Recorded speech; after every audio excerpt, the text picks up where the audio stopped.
देश के आखिरी कोने में बारिश के बीच एक और बार मुझे अपनी कहानी सुनाने का मन कर रहा था। लगभग 3000 किलोमीटर ट्रैवल करके 85 घंटे वेट किया एक फैमिली को मिलने के लिए। मिलना शायद सही वर्ड नहीं है, देखने के लिए आया था।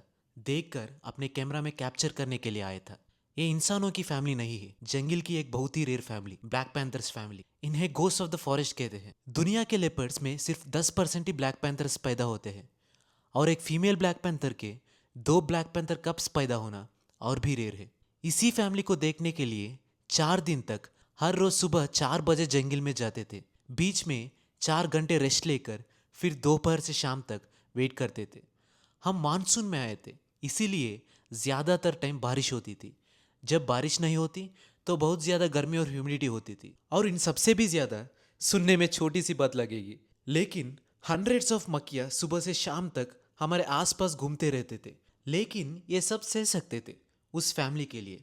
माँ किसी भी स्पीशीज की हो, माँ तो माँ ही होती है। बच्चे साथ में है तो बहुत केयरफुल रहती है, जरूरत पड़े तो बहुत डेंजरस भी हो सकती है। इसीलिए ये कब कहाँ दिखेंगे कोई नहीं बता सकता। हमें सिर्फ इतना पता था कि ये फैमिली दिन में 2 बार इस कॉरिडोर को यूज करती है, एक बार सुबह और एक बार शाम। मतलब हमें मिलने वाले चांस सिर्फ 1 या 2 सेकेंड्स का था। कहाँ से बाहर आएंगे पता नहीं, किस टाइम आएंगे पता नहीं, कैमरा का फोकस कहाँ रखना है यह भी नहीं पता है।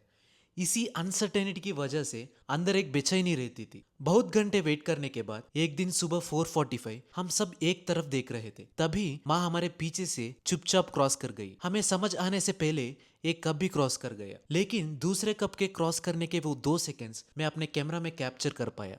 जंगल में कुछ भी प्रेडिक्ट नहीं कर सकते, ये मुझे बहुत सालों से पता है। लेकिन मैं भी इंसान हूं ना, अंदर एक केमी सी रह गई।